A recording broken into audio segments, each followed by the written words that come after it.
चलिए, तो आज से हम लोग स्टार्ट करते हैं क्लास 12th मैथमेटिक्स। सबसे पहले इसके सिलेबस को समझेंगे, है ना, उसके बाद फिर हम लोग आगे बढ़ेंगे। तो क्लास 12th आज जो पढ़ने वाले हम लोग क्लास 12th मैथ, है ना, क्लास 12th तक मैथ है। सबसे पहले इसके हम लोग सिलेबस को देखते हैं, है ना। तो इसके सिलेबस को हम लोग एकदम पूरा जितना भी सिलेबस इसमें पढ़ते हैं वॉल्यूम 1 और वॉल्यूम 2 में, है ना, दोनों वॉल्यूम का सिलेबस हम लोग पहले देखते हैं क्या क्या है। नंबर 1 जो सबसे पहले हम लोग पढ़ते हैं, रिलेशन पढ़ते हैं। क्या पढ़ते हैं? रिलेशन हो गया। उसके बाद है फंक्शन, है ना, सिलेबस, ठीक है। रिलेशन हो गया, फंक्शन हो गया, और इसमें हम लोग बाइनरी ऑपरेशन भी पढ़ेंगे। बाइनरी ऑपरेशन, बाइनरी ऑपरेशन के बाद हम लोग आईटीएफ, इनवर्स ट्रिग्नोमेट्रिक फंक्शन पढ़ेंगे। इनवर्स ट्रिग्नोमेट्रिक फंक्शन पढ़ेंगे, इसको शॉर्ट में बोलते हैं आईटीएफ। क्या बोलते हैं इसको? आईटीएफ, ठीक है। उसके बाद हम लोग पढ़ेंगे मैट्रिक्स। क्या पढ़ेंगे? मैट्रिक्स। मैट्रिक्स के बाद हम लोग पढ़ेंगे डिटरमिनेंट।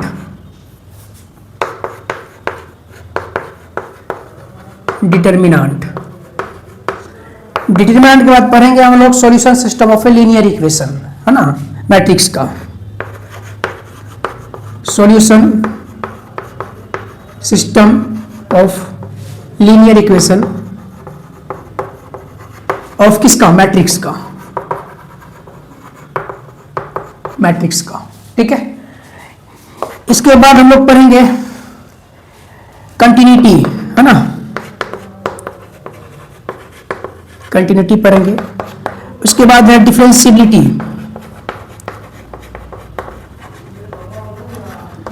डिफरेंशियबिलिटी, है ना। इसके बाद हम लोग पढ़ेंगे कंटिन्यूटी हो गया, डिफरेंशियबिलिटी हो गया। उसके बाद है डिफरेंशिएशन। इसके बाद हम लोग पढ़ेंगे second order, second order derivative. इसके बाद इसमें जो टॉपिक है वो आपका रॉल्स थ्योरम और लाग्रांज मीन वैल्यू थ्योरम। तो ये सिलेबस से डिलीट हो गया है बिहार बोर्ड के, तो लिख देते हैं यहाँ पे हम, है ना, रॉल्स थ्योरम और लाग्रांज थ्योरम, इसको बोलते हैं एलएमबीटी भी बोलते हैं। इसके बाद पढ़ते हैं हम लोग रेट मेजर, ना, रेट मेजर। इसके बाद हम लोग पढ़ते हैं इंक्रीजिंग और डिक्रीजिंग फंक्शन। क्या पढ़ेंगे? Increasing and decreasing function. Increasing decreasing के बाद हम लोग पढ़ते हैं टेंजेंट एंड नॉर्मल। ये भी सिलेबस से हटा दिया गया है, टेंजेंट एंड नॉर्मल। इसके बाद है अप्रोक्सीमेशन, अप्रोक्सीमेशन, ये भी सिलेबस से हटा दिया गया है। इसके लास्ट में पढ़ते हैं, फर्स्ट वॉल्यूम की बात करें, मैक्सिमा एंड मिनिमा। ये मेरा सिलेबस है class 12th mathematics volume first. कौन सा वॉल्यूम है ये है वॉल्यूम फर्स्ट, है ना। तो देखिए वॉल्यूम सेकंड भी बताएंगे अभी, ठीक है। अब देखिए रिलेशन ये पढ़ेंगे, फंक्शन पढ़ेंगे, बाइनरी ऑपरेशन पढ़ेंगे, है ना, और इनवर्स ट्रिग्नोमेट्रिक फंक्शन पढ़ेंगे, और मैट्रिक्स पढ़ेंगे, डिटरमिनेंट भी पढ़ेंगे। उसके बाद जो है ये solution system of linear equation, इसको भी पढ़ेंगे, और कंटिन्यूटी भी पढ़ेंगे, डिफरेंशियबिलिटी भी पढ़ेंगे। ये जो बाइनरी ऑपरेशन आपका इस सिलेबस में नहीं है, अभी हटा दिया गया है, लेकिन इस बार क्वेश्चन इससे पूछ लिया गया था, ठीक है। चलिए बाइनरी ऑपरेशन भी पढ़ेंगे लोग, फंक्शन भी पढ़ेंगे, और डिफरेंशिएशन जो है ये भी पढ़ेंगे, और सेकेंड ऑर्डर डेरिवेटिव है इसको भी पढ़ेंगे। रॉल्स थ्योरम, ये लाग्रांज थ्योरम, ये दोनों सिलेबस से हटा दिया गया है, ठीक है। तो इसको हम लोग पढ़ेंगे, है ना, ये डिलीट हो गया बिहार बोर्ड से, लेकिन ये हम लोग इसका क्या करेंगे? पढ़ेंगे। उसके बाद है रेट मेजर, है ना। उसके बाद इंक्रीजिंग डिक्रीजिंग फंक्शन, ये भी पढ़ेंगे। उसके बाद है आपको टेंजेंट एंड नॉर्मल, ये भी बिहार बोर्ड के सिलेबस से हटा दिया गया, लेकिन इसको भी हम लोग पढ़ेंगे। इसके बाद ये अप्रोक्सीमेशन, है ना, इसको भी हम लोग नहीं पढ़ेंगे, लेकिन बिहार बोर्ड से हटा दिया गया है। लेकिन हम इसको अपने आपको नॉलेज के लिए हम ये बता दें कि अप्रोक्सीमेशन भी हम चैप्टर पढ़ाएंगे, और मैक्सिमा मिनिमा ये भी पढ़ेंगे। और मार्क्स देखिए सब में, है ना, किससे कितना मार्क्स है ना। या मैक्सिमा मिनिमा में अच्छा खासा क्वेश्चन पूछा जाता है, आईटीएफ से भी अच्छा क्वेश्चन पूछा जाता है। उसके बाद जो मैट्रिक्स है, इससे भी 10-12 क्वेश्चन पूछ लिया जाता है, मार्क्स का पूछ लिया जाता है। डिटरमिनेंट है, सॉल्यूशन सिस्टम ऑफ, इससे का क्वेश्चन है, कंटिन्यूटी से 1-2 क्वेश्चन रहेगा। उसके बाद जो है रिलेशन फंक्शन आपको ऑब्जेक्टिव बना करके पूछेगा, 2-3 ऑब्जेक्टिव रहेगा या 1-2 ऑब्जेक्टिव रहेगा। सेकंड ऑर्डर डेरिवेटिव, ये रोल्स थ्योरम, यहाँ देखिए इंक्रीजिंग डिक्रीजिंग से एक क्वेश्चन हो सकता है। और उसके बाद जो है टेंजेंट नॉर्मल तो पूछेगा नहीं, और मैक्सिमा मिनिमा से 6-7-8 मार्क्स का रहता है ना। इस टाइप से हम लोग फर्स्ट वॉल्यूम को देख लिए। और ये जो हमारा जो मैथमेटिक्स है फर्स्ट वॉल्यूम, ये एप्लीकेशन है। क्या ये एप्लीकेशन ऑफ द डेरिवेटिव है ये सब, ठीक है। हाँ, ये चीज हम लोग पढ़ते हैं, इसको बोलते हैं एप्लीकेशन मैथमेटिक्स, है ना। अब इसके बाद जो हम लोग सेकंड वॉल्यूम जो डिस्कस करने वाले हैं वो आपका है ना, उसको भी हम लोग डिस्कस करते हैं। यहां तक आपको कोई दिक्कत समझने में नहीं हुआ? फर्स्ट वॉल्यूम का सिलेबस आपको समझ में आ गया होगा, आप लोग नोट भी कर लिए होंगे, है ना। चलिए अब देखिए यहाँ पे सेकंड वॉल्यूम में क्या होगा, वॉल्यूम 2, है ना। देखिए यहाँ पे वॉल्यूम 2 हम इसलिए लिख रहे हैं, है ना, वॉल्यूम 2 ये जो होगा आपको सेकंड वॉल्यूम, एनसीईआरटी हो या केसीसी हो, जो भी मैथमेटिक्स पढ़ते हैं, केसीसी नाम है वॉल्यूम 1 और वॉल्यूम 2 दोनों अलग है, ठीक है। तो सबसे पहले नंबर 1 में देखेंगे, है ना। नंबर 1 छोड़िए, नंबरिंग आप कर लीजिएगा। इसमें हम लोग पहले पढ़ेंगे क्या, जो इंडेफिनिट इंटीग्रेशन है, इसको पढ़ेंगे। क्या पढ़ेंगे? Indefinite integration. इसके बाद है डिफिनिट इंटीग्रेशन है। इसके बाद एरिया इंक्लोज बाय ए कर्व, ठीक है। इसके बाद आता है एप्लीकेशन ऑफ डेरिवेटिव या एप्लीकेशन ऑफ डिफरेंशियल इक्वेशन। या तो यहाँ पे देखिए एरिया तय हो गया, या एरिया इंक्लोज हो गया बाय कर्व। इसके बाद जो है ना डिफरेंशियल इक्वेशन पढ़ते हैं हम लोग। क्या पढ़ते हैं? Differential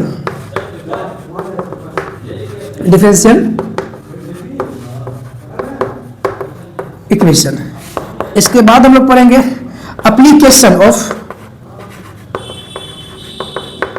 application of differential equation. इसके बाद हम लोग पढ़ेंगे एप्लीकेशन के बाद स्केलर वगैरह पढ़ेंगे। स्केलर प्रोडक्ट ऑफ 2 वेक्टर, है ना, 2 वेक्टर है, 2 है जैसे। उसके बाद याद रखिए हम लोग पढ़ेंगे वेक्टर। क्या पढ़ेंगे? वेक्टर पढ़ेंगे। डॉट प्रोडक्ट ऑफ 2 वेक्टर है, इसमें पढ़ेंगे। क्रॉस प्रोडक्ट ऑफ 2 वेक्टर इसमें पढ़ेंगे, है ना। वेक्टर हो गया। इसके बाद यहां से हम लोग पढ़ते हैं 3D। क्या पढ़ते हैं? 3 डायमेंशन बोलते हैं इसको, जियोमेट्री। इसके बाद हम लोग पढ़ेंगे क्या, 3 डायमेंशन जियोमेट्री के बाद इसमें आपको बता दें कि 2 प्लेन के बीच का एंगल निकालना होगा या 2 लाइन के बीच का एंगल निकालना होगा, है ना। तो यहाँ पे लिखेंगे 2 प्लेन 2 एंगल, बाद उसमें आपको जब पढ़ाया जाएगा तो 3D जियोमेट्री में पूरा चीज इंक्लूड कर दिया। इसके बाद यहाँ पे है आपको प्रोबेबिलिटी, और प्रोबेबिलिटी में जो है आपको क्या क्या पढ़ाया जाएगा वो सारा चीज में आ जाएगा। कंडीशनल प्रोबेबिलिटी होगा, मीन, मीडियन और वेरिएंस, स्टैंडर्ड डेविएशन, ये सब हटा दिया गया इससे। सिर्फ प्रोबेबिलिटी हम कंडीशनल प्रोबेबिलिटी पढ़ेंगे, बाद बाकी इसको हम पूरा हम चाहेंगे पूरा इसका आपका बर्नौलीज थ्योरम है, बेस थ्योरम है, सारी चीज हम पढ़ाएंगे इसमें। इसके बाद है लीनियर प्रोग्रामिंग प्रॉब्लम, है ना। लीनियर प्रोग्रामिंग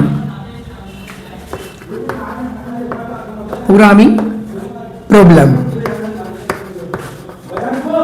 ये मेरे पास हो गया लीनियर प्रोग्रामिंग प्रॉब्लम, ठीक है। इतना चैप्टर है आपका वॉल्यूम 2 में। देखिए इंडेफिनिट इंटीग्रेशन में ये पढ़ेंगे हम लोग। डिफिनिट के बाद है यहाँ पे लिमिट ऑफ सम है। लिमिट ऑफ सम जो हटा दिया गया है, सिलेबस में नहीं है आपका। एरिया इंक्लोज बाय कर्व पढ़ेंगे, डिफरेंशियल इक्वेशन पढ़ेंगे, application of differential equation, scalar पढ़ेंगे हम लोग। और उसके बाद वेक्टर को पढ़ेंगे हम लोग, 3 डायमेंशनल ज्योमेट्री पढ़ेंगे, और प्रोबेबिलिटी पढ़ेंगे, और लीनियर प्रोग्रामिंग प्रॉब्लम जिसको LP भी बोलते हैं। ये 5 से 8 मार्क्स का पूछा जाता है। एक क्वेश्चन इसका जो रहता है वो 5 नंबर आता है, 5 मार्क्स का पूछा जाता है। ये आपका रहा वॉल्यूम 1 और वॉल्यूम 2, है ना, दोनों का सिलेबस आपको हम डिस्कस कर दिए। ठीक है, ये आपको यहाँ तक समझ में आ गया होगा। ये वॉल्यूम 2 है, क्लास 12 मैथमेटिक्स है। ये बैच स्टार्ट हो चुका है 9 फरवरी से, है ना।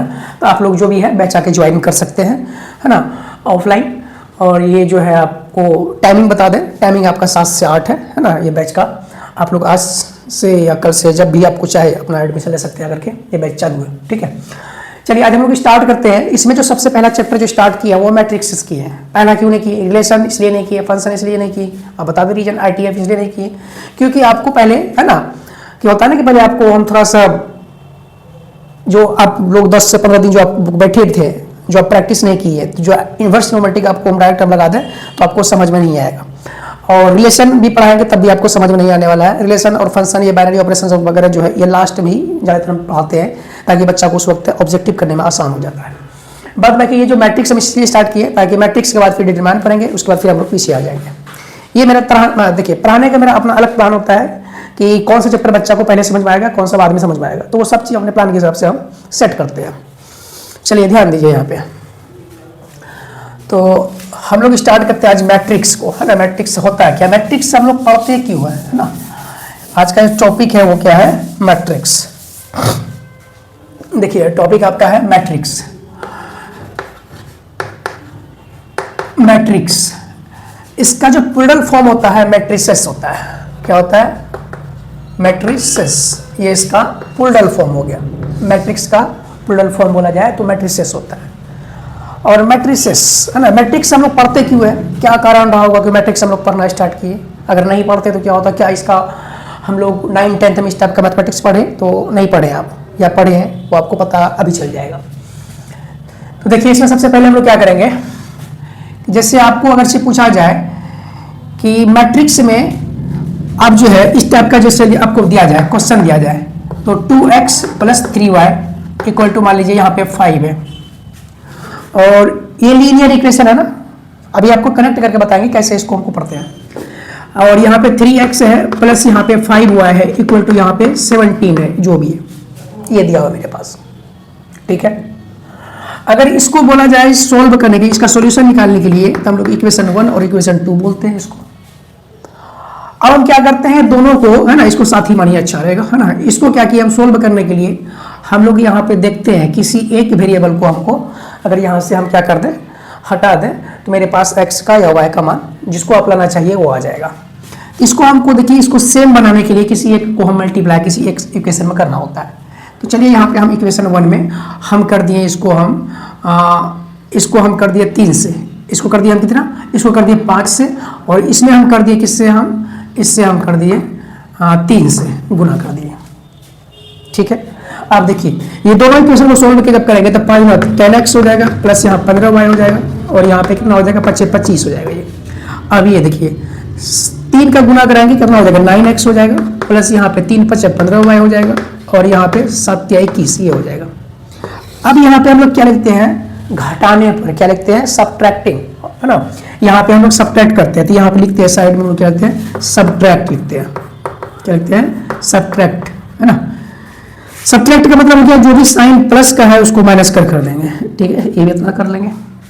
अब ये वाला जो है अपोजिट साइन हो गया, ये भी अपोजिट साइन है, लेकिन क्या है, दोनों अलग चीज है। ये 10x है, ये 9x है, और ये जो है ये 15xy है, ये 15y है, दोनों का साइन कैसा अपोजिट है, तो ये मेरे पास दोनों कैंसिल हो जाएगा।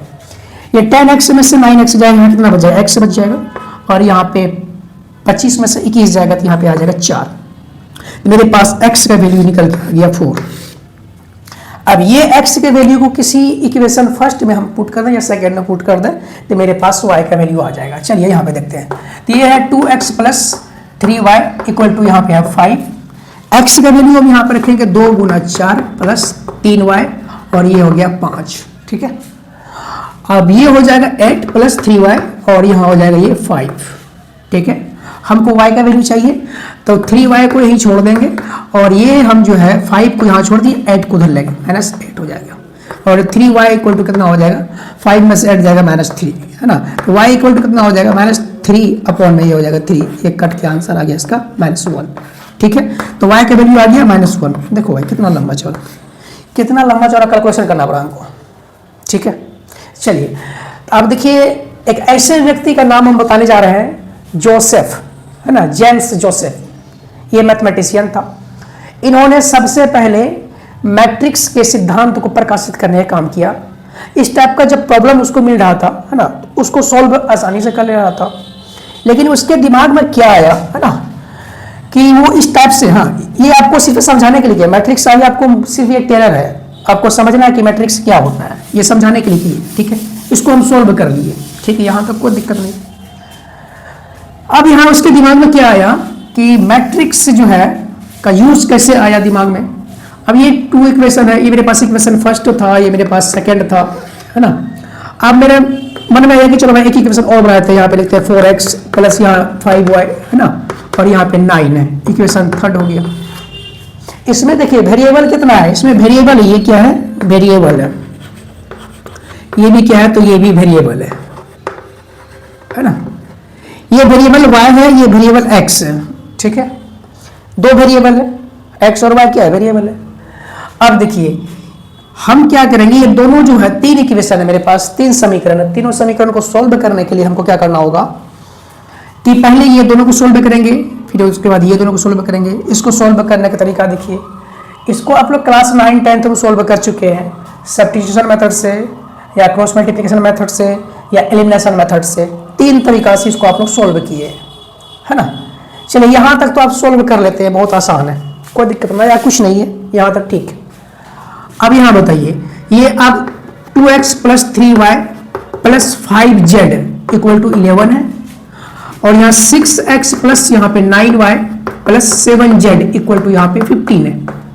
ये इक्वेशन फर्स्ट हो गया, ये इक्वेशन सेकेंड हो गया। इसको सोल्व करके दिखाइए। इसमें वेरिएबल कितना हो गया, एक वेरिएबल तो ये हो गया, दूसरा वेरिएबल ये हो गया, और तीसरा वेरिएबल ये z, 3 वेरिएबल हो गया। अब ये 3 वेरिएबल को सोल्व करना बहुत मुश्किल होगा, कॉम्प्लेक्स सवाल बन गया। तो ऐसे कॉम्प्लेक्स प्रॉब्लम को सोल्व करने के लिए जेम्स के दिमाग में क्या आया, है ना, जेम्स जोसेफ, नाम याद रखिएगा, जेम्स जोसेफ, है ना, जेम्स जोसेफ। इन्होंने 1850 में, कब, 1850 ईस्वी की बात है, इसके बारे में उन्होंने आइडिया दिया कि इसको हम किसी और तरीका से भी सोल्व कर सकते हैं। तब तक वो इस पे प्रकाशित किया, जो अपना उसके दिमाग में जो थॉट है, वो अपना सारा थॉट को अपना एक तैयार किया। तैयार करने के बाद किसी कारणवश उससे नहीं हो पाया। इसके बाद जो दूसरे व्यक्ति, उसका नाम बताने जा रहे हैं, है ना, वो नाम आप लोग बता सकते हैं, है ना, आर्थर कैली। कौन आया, तो आर्थर कैली एक व्यक्ति थे, है ना, आर्थर कैली। 1858 में, कब, 1858 में इन्होंने ये सिद्धांत दिया, ये प्रिंसिपल दिया कि इसको हम किसी और तरीका से भी सॉल्व कर सकते हैं, चाहे जितना भी बड़ा लीनियर इक्वेशन क्यों न दिया हो। जैसे देखिए 2x plus 5y plus 7z equal to यहाँ पे 9 है, और 3x plus 2y plus 9z equal to यहाँ पे 11 है। इसको हम सॉल्व कर सकते हैं। बोला क्या तरीका है सॉल्व करने का, इससे क्या क्या उसके, जब आप बैठ करके किसी भी चीज को आप ऑब्जर्व कीजिएगा तो आपको बहुत ज्यादा आइडिया आएगा इसको हम किस टाइप से सॉल्व कर सकते हैं। अगर आप लोग भी बैठ कर सोचना चाहें तो आप सोच सकते हैं।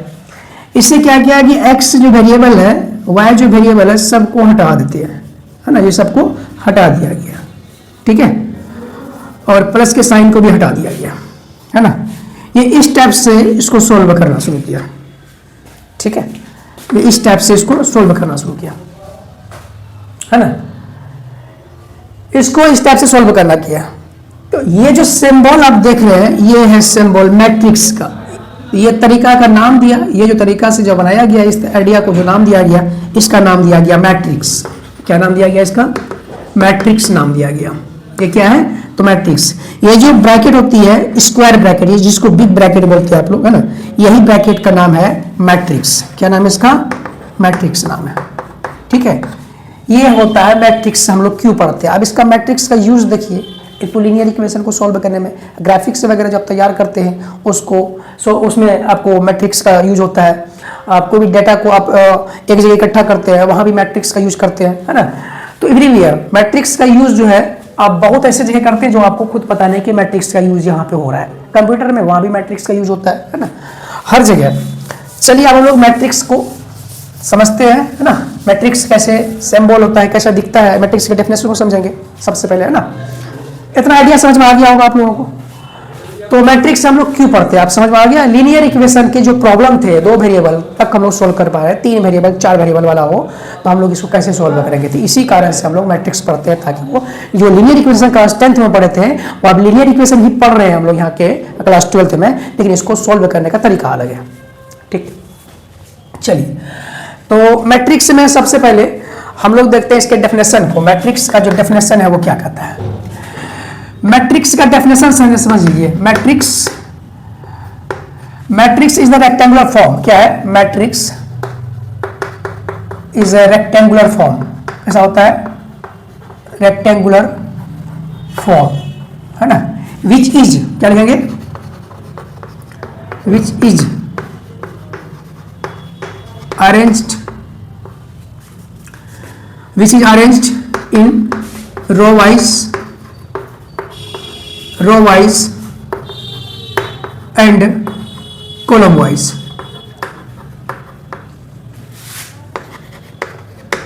रो वाइज एंड कॉलम वाइज, ठीक है। और मैट्रिक्स, है ना, is denoted by capital letters of English alphabet. English alphabet, इसको हम लोग इंग्लिश अल्फाबेट के लेटर से रिप्रेजेंट करते हैं, डिनोट करते हैं। जैसे ए हो गया, बी हो गया, सी हो गया, ETC, है ना। यह मैट्रिक्स का डेफिनेशन करता है। ठीक, matrix is rectangular form which is arrange in row wise and column wise. और matrix is denoted by capital letters of English alphabet ABCD, है ना। किसी भी अल्फाबेट से हम लोग रिप्रेजेंट करते हैं और वो कैपिटल होता है। ये समझ में आ गया। चलिए मैट्रिक्स से दिखता है कैसा, इसका सिंबल देखिए, है ना। मैट्रिक्स कैसा दिखता है, सिंबल देखिए इसका सिंबल। मैट्रिक्स या तो ऐसा दिखेगा या तो ऐसा दिखेगा, और लगा दीजिए, या तो मैट्रिक्स आपको ऐसा दिखेगा और लगा दीजिए। मैट्रिक्स आपको ऐसा दिखेगा। मोस्टली हम लोग जो यूज करते हैं वो इसका करते हैं, इसका यूज बहुत कम करते हैं, इसका भी यूज बहुत कम करते हैं। हमेशा हम लोग इसका यूज करते हैं, इसका, तो इसी का यूज करेंगे हम लोग। ये तो हो गया सिंबल मैट्रिक्स का हो गया। ठीक, इसको हटाते हैं, फिर देखिए सिंबल समझ गया मैट्रिक्स के। अब ये जो मैट्रिक्स है इसमें क्या क्या रहता है ना। ये आपका मैट्रिक्स हो गया, ये सिंबल था। ये मैट्रिक्स में क्या क्या रहता है इसमें आप देखिए, या तो इसमें यहां देखिए 2 3 4 5 या 0 1, है ना। ये मतलब इसका क्या हो गया, मैट्रिक्स के जो अंदर नंबर लिखे हुए हैं, या तो ये रियल नंबर हो सकता है, और ये देखिए मैट्रिक्स के अंदर क्या क्या हो सकता है, या तो इसके अंदर I, है ना, 1 प्लस आयोटा, हाँ यहाँ लिखते हैं 1 प्लस आयोटा लिख सकते हैं, या आप यहाँ पे 2I ले सकते हैं, या माइनस यहाँ पे 4I ले सकते हैं, और यहाँ पे 2 प्लस, हाँ आयोटा, यहाँ पे 2 प्लस आयोटा, है ना। ये हो सकता है, या तो इसके अंदर कॉम्प्लेक्स नंबर हो सकता है, या तो इसके अंदर क्या और होगा, देखिए यहाँ पे इसके अंदर से देखिए साइन x हो गया, है ना, या यहाँ पे cos x हो गया, यहाँ पे माइनस साइन x है, या यहाँ पे cos x है। इसके अंदर क्या होगा, तो ट्रिग्नोमेट्रिक फंक्शन भी हो सकता है, मैट्रिक फंक्शन हो सकता है। देखिए एक मैट्रिक्स के अंदर जो ये एलिमेंट है, इसको क्या बोलते हैं हम लोग, ये जो लिखा हुआ है ये हमारा क्या है, ये हमारा एलिमेंट है। क्या ये एलिमेंट्स, है ना। ये भी मेरा क्या एलिमेंट है, ये भी मेरा क्या एलिमेंट है। इसके अंदर जो भी नंबर लिखा होता है वो एलिमेंट कहलाता है। या तो रियल नंबर हो सकता है इसके अंदर, या तो कॉम्प्लेक्स नंबर हो सकता है, या ट्रिग्नोमेट्रिक फंक्शन हो सकता है ना। ये सारा चीज इसके अंदर रहता है। तो ये हमारा क्या कहलाता है ना, मैट्रिक्स के अंदर जो नंबर लिखे हैं वो हमारा एलिमेंट कहलाता है। इतना समझ में आ गया? चलिए आप देखिए, ये मेरे पास ये मैट्रिक्स है ना। इस मैट्रिक्स में देखिए क्या क्या है कि ये 2 है, 3 है, 4 है, ये 5, ये 6, ये 0। ठीक है, ये इसको हम कैसे ट्रीट कर रहे हैं? हॉरिजेंटल ट्रीट कर रहे हैं, देखना चाह रहे हैं, हॉरिजेंटल देखना चाह रहे हैं। तो ये हॉरिजेंटल को हम लोग बोलते हैं रो। क्या बोलते हैं इसको? रो। ये हॉरिजेंटल को हम लोग क्या बोलेंगे? इसको भी बोलेंगे हम लोग रो। जब इसको हम वर्टिकली देखते हैं तो ये कहलाता है कॉलम। जब इसको वर्टिकली देखते हैं हम लोग, है ना, ये हमारा जो वर्टिकली देखते हैं इसको, ये मेरा क्या कहलाएगा? कॉलम। ये जो वर्टिकली है ये क्या कहलाता है? मेरा कॉलम कहलाता है। देखिए, जब इसको आप हॉरिजेंटल देखेंगे तो रो कहलाएगा, जब इसको वर्टिकल देखेंगे तो कॉलम कहलाएगा। अब यहां देखिए, है ना, यहाँ 2, 3, ये 4 और 5। ये जो है इसको क्या बोले हम? रो बोले। ये भी मेरा क्या है? रो है। ये मेरा क्या है? ये मेरा कॉलम है। ये भी मेरा क्या है? तो कॉलम है। इसको कॉलम 1 नाम देंगे, इसको कॉलम 2 नाम देंगे। ऐसे अगर इसे देखते हैं तो ये कॉलम 1 कॉलम 2 कहलाता है। जब आप इसको ऐसे देखते हैं तो रो 1 और ये क्या हो गया? रो 2, है ना। कॉलम और रो आपको समझ में आ गया होगा कि रो किसको कहते हैं, कॉलम किसको कहते हैं, समझ में आ गया। जो वर्टिकल लाइन होता है, जो वर्टिकल एलिमेंट अगर आप ऐसे देखते हैं तो ये हमारा, है ना, कॉलम कहलाता है। ये भी मेरा कॉलम कहलाता है। जब इसको हॉरिजेंटल एलिमेंट आप देखना चाहते हैं तो ये हमारा रो कहलाता है, रो 1 और रो 2। इतना तक समझ में आ गया होगा, कोई दिक्कत नहीं। चलिए इसको भी हटाते हैं।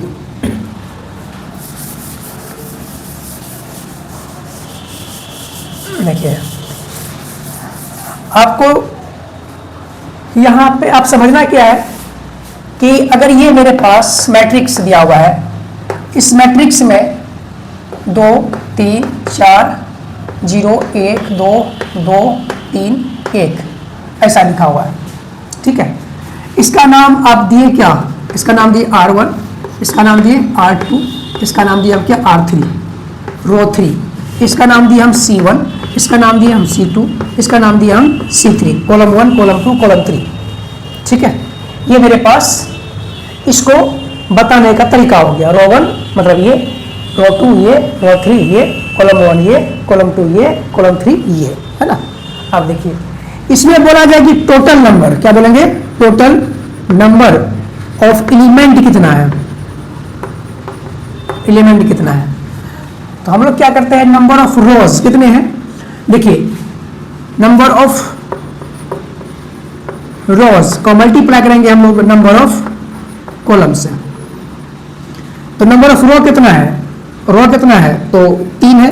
कॉलम कितना है? तो 3 है। 3 तिया 9। टोटल इसमें 9 एलिमेंट है।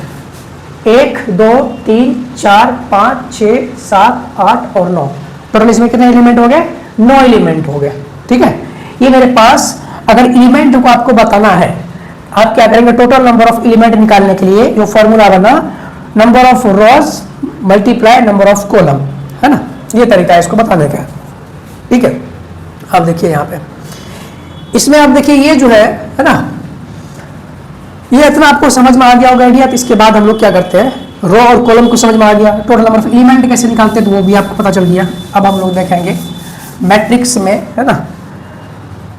यहाँ देखिए, मेरे पास मैट्रिक्स है A11, है ना। का मतलब क्या है? A12 का मतलब क्या है?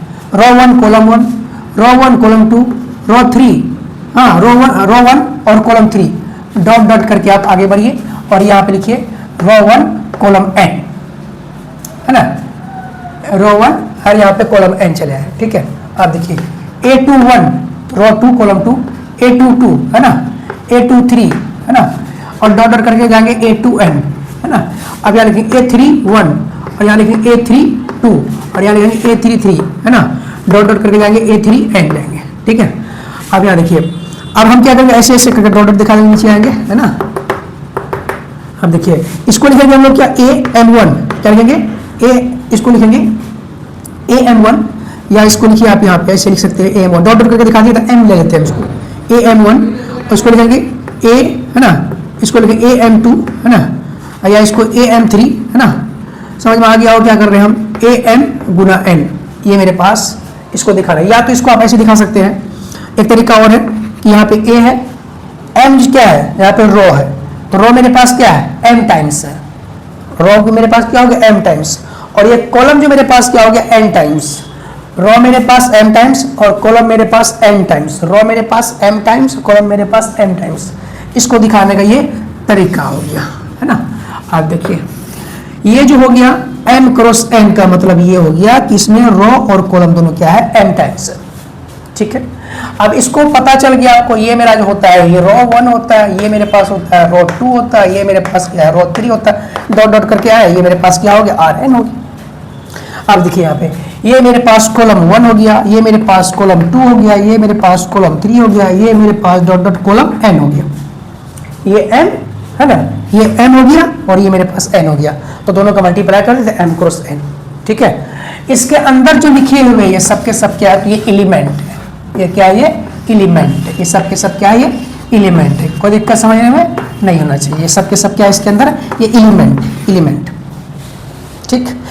टोटल नंबर ऑफ एलिमेंट निकालने के लिए हम बताएं कि टोटल नंबर ऑफ एलिमेंट निकालने के रो का गुना मल्टीप्लाई कर देंगे हम किससे, रो का मल्टीप्लाई कॉलम कर देंगे, मेरे पास आ जाएगा टोटल नंबर ऑफ एलिमेंट आ जाएगा। यहाँ तक कोई दिक्कत नहीं। चलिए इसको भी हम हटाते हैं। देखिए अब क्या करना है हमको कि रो और कॉलम, है ना।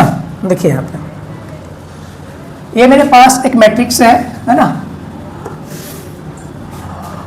मेरे पास एक मैट्रिक्स है और ये मैट्रिक्स जो है अभी देखिए इसमें यहाँ पे 2 लिखा हुआ, यहाँ पे 3 लिखा हुआ, यहाँ पे 4 लिखा हुआ, यहाँ पे 5 लिखा हुआ, यहाँ पे 0, यहाँ पे 1, यहाँ पे 9, यहाँ पे 8। अगर आपसे पूछा जाए, मेरे पास मैट्रिक्स दिया हुआ है, ये पूछा जाए कि 3 कहाँ पे लिखा हुआ है, 3 का एड्रेस बताइए, 0 का एड्रेस बताइए कहाँ पे, 1 का एड्रेस बताइए कहाँ पे, 9 का एड्रेस बताइए कहाँ पे। इसका एड्रेस आपको बताने में यहाँ पे बहुत परेशानी होगा, जब तक आप मैट्रिक्स नहीं जानेंगे, है ना, तब तक इसका आप एड्रेस नहीं बता सकते। ऐसा थोड़ी बस है बीच में, या इसको आप कैसे बताइएगा, ये 5 यहाँ पे, ये 0 यहाँ पे, तो इसको एड्रेस को पहले हम क्या करेंगे, समझेंगे कैसे जानते हैं।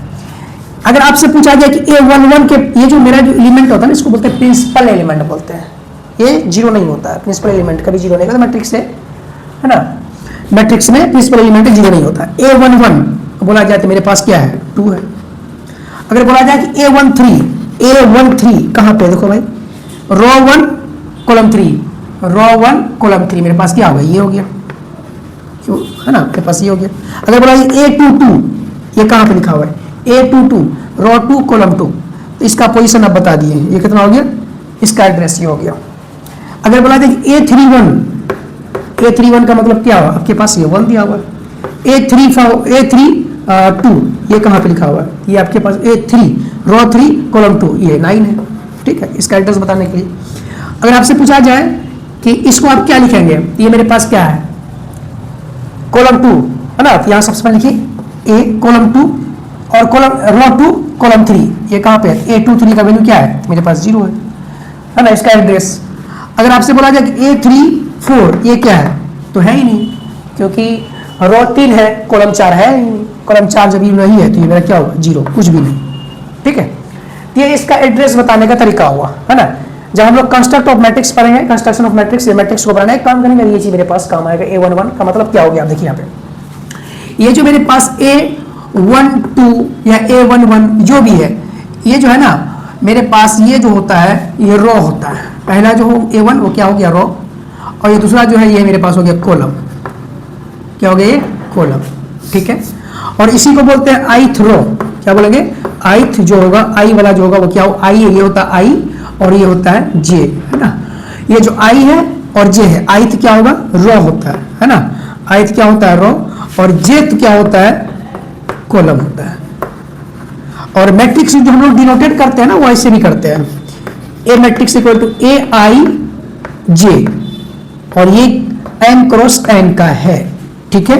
आई यहाँ क्या होगा, रो को रिप्रेजेंट करता है, और जे यहाँ पे कॉलम को बताता है, और मैट्रिक्स ये ऑर्डर को बताता है, m क्रॉस n, ये क्या है मेरा, ये ऑर्डर को बताता है। यहाँ तक कोई दिक्कत समझने में नहीं हुआ होगा, ठीक है। आई क्या होगा, रो, जे क्या होगा, कॉलम, और ये m क्रॉस n ये मैट्रिक्स के ऑर्डर को बताएगा। चलिए आपको अगर पूछा जाए कि मैट्रिक्स का ऑर्डर क्या है, तो हम लोग बताएंगे इसका रो कितना है, 3, और कॉलम कितना है इसमें, 3, इसका ऑर्डर हो गया 3/3 का, यहाँ पे दिखाते हैं इसको 3/3, ऑर्डर इसका कितना हो गया 3/3 का। चलिए ये भी आपको समझ में आ गया होगा, है ना। अब हम लोग देखते हैं इसके आगे, इसी में मैट्रिक्स के देखिए अब ये मेरे पास मैट्रिक्स है कि देखिए ए है ना, ये मेरे पास 9 है, ये 7 है, ये 8 है, ये 2 है और ये 3 है। या तो मेरे पास सीधा सिंपल समझिए ना, ये मेरे पास जो है मैट्रिक्स एक लिखा हुआ है। ये जो मैट्रिक्स है इसमें आई रो कितना है 1, कॉलम कितना है 1। एक मेरे पास ये मैट्रिक्स, दूसरा मैट्रिक्स देखिए, ये 1 है, ये 2 है, ये 3 है। इसमें देखिए रो कितना है 1, कॉलम कितना है यहाँ पे 3। रो कितना है 1, कॉलम कितना है इसमें 3 है, ठीक है। इस तरह देखिए ये मेरे पास है 1 2 4, यहाँ पे है 7। इसमें देखिए रो कितना है 1, कॉलम कितना है तो 4, है ना। तो ये जो होता है ना, ये मेरा ऑर्डर ऑफ मैट्रिक्स होता है, ऑर्डर ऑफ मैट्रिक्स, ये ऑर्डर ऑफ मैट्रिक्स को बताता है, ठीक है। यहाँ तक कोई दिक्कत नहीं। आप देखिए, और यही चीज को तो हम लिखे थे कि ए इक्वल टू क्या लिखते हैं, AIJ। ये मेरे पास 1/1 का मतलब हो गया कि 1/1, ये 2/2 या 3/3 ऐसा भी होता है। तो ये मेरे पास जो है इसमें n greater than n, m less than n, वो सब आगे प्रॉपर्टी में टाइप ऑफ मैट्रिक्स से पढ़ेंगे तो वहां पे आपको समझा देंगे। चलिए तो यहाँ देखिए आप इसको, ये मेरे पास में क्या है कि सभी में देखिए कॉलम क्या है, रो क्या है 1 है, इसमें भी रो 1 है, इसमें भी क्या है रो 1 है, ठीक है। आप देखिए यही चीज़ मेरे पास है, फिर से देखिए कि मेरे पास ये 1 है, तो इसमें क्या हो गया रो 1 कॉलम 1। अब देखिए यहाँ पे दूसरा देखिए ये 1 और 2, इसमें देखिए रो कितना है तो 2, कॉलम कितना है तो 1, रो कितना है 2, कॉलम कितना है 1। अब देखिए 1 2 3, देखिए इसमें रो कितना है इसमें तो रो इसमें है 3, कॉलम कितना है इसमें 1, ठीक है। ये देखिए है ना, तो ये मेरा किसको बताता है कॉलम को, ये मेरा बताता है रो को। रो कितना है 3 है, रो 3 हो गया, रो 2 हो गया, रो 1 हो गया, कॉलम 1 हो गया, कॉलम 1 हो गया, कॉलम 1 हो गया, ठीक है। तो रो और कॉलम का समझ आपको आ गया होगा। तो रो कैसे बनाते हैं हम लोग, कॉलम कैसे बनाते हैं, देखिए। अब ये जो मैट्रिक्स होगा इसको आप देखिए कैसे, है ना, कितना बाय कितना का होगा, क्या होगा, है ना। देखिए ये मैट्रिक्स जो मेरे पास होगा वो 2 3 या 4 या 5, है ना। ये है, इसमें जो है 2/2 का है, ये है 2/2 का, कितना हो गया 2/2 का, तो मतलब ये 2/2 का हो गया। हो सकता है 3 4 0 1 2 3 0 1 2 ऐसा होगा। ये जो मैट्रिक्स है ये 3/3 का है, ठीक है। 3/3 का मतलब हो गया 3 रो 3 कॉलम, 2 रो 2 कॉलम। और ये जो मेरे पास मैट्रिक्स है ये 1/1 का है, 1 रो 1 कॉलम है, ठीक है। हो सकता है कि ये 2 3 4, है ना, ये हो गया 5, इतना तो रहेगा नहीं, 2 3 0 1 4 3, है ना। अब ये देखिए इसमें देखिए, और यहाँ 5 0 1 3, ये देखिए इसमें रो कितना है 1 2 3 4 रो, कॉलम कितना है 1 2 3 4/4 का हो गया। इतना बड़ा तो होगा नहीं, ये 4/4 का। ये जितना भी मैट्रिक्स हम बनाए ना इसका नाम होता है स्क्वायर मैट्रिक्स, स्क्वायर मैट्रिक्स। अब स्क्वायर मैट्रिक्स, स्क्वायर के बारे में आपको पता है, नॉलेज क्या होता है स्क्वायर का, ऑल साइड सारी इक्वल होता है, जैसे आप पढ़े। इसका देखिए लंबाई चौड़ाई सब इक्वल है, 2 रो है 2 कॉलम है, 2 रो 3 रो है 3 कॉलम है, 4 रो है 4 कॉलम है। जब 3/3 2/2 1/1 4/4 5/5 6/6 7/6 100/100 का मैट्रिक्स हो वो मेरा क्या रहता है स्क्वायर मैट्रिक्स। क्या कहता है स्क्वायर मैट्रिक्स। इसमें क्या होता है, ये जो m है ये बराबर किसके होता है m के। जब m बराबर n होगा तो वो मैट्रिक्स मेरा क्या होगा स्क्वायर मैट्रिक्स कहलाएगा, ठीक है। आप देखिए ये तो स्क्वायर मैट्रिक्स हो गया, ठीक। तो हम लोग देखते हैं अब इसका नाम क्या देंगे, फिर से एक मैट्रिक्स बनाते हैं, फिर इसका नाम आप लोग बताइएगा।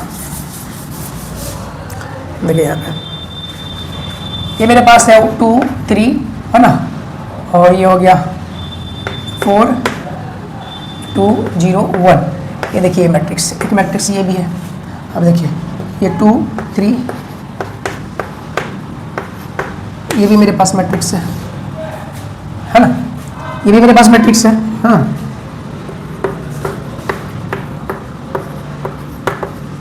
ये भी मेरे पास एक मैट्रिक्स है, देखिए आप, इसमें रो कितना है, 1 2, कॉलम कितना है, कॉलम इसमें 3 है, तो रो कितना है 2, कॉलम कितना है 3, 2/3 का मैट्रिक्स है ये। देखिए इसमें रो कितना है 1 2 3, कॉलम कितना है इसमें 1 2, इसमें रो कितना है, तो यहाँ पे रो है ये R1, ये मेरे पास ये क्या होगा R2, ये मेरे पास कॉलम कितना है, देखिए यहाँ पे 1, ये कॉलम 2, कॉलम 3 और ये कॉलम 4, तो रो मेरे पास 2/4 का हो गया।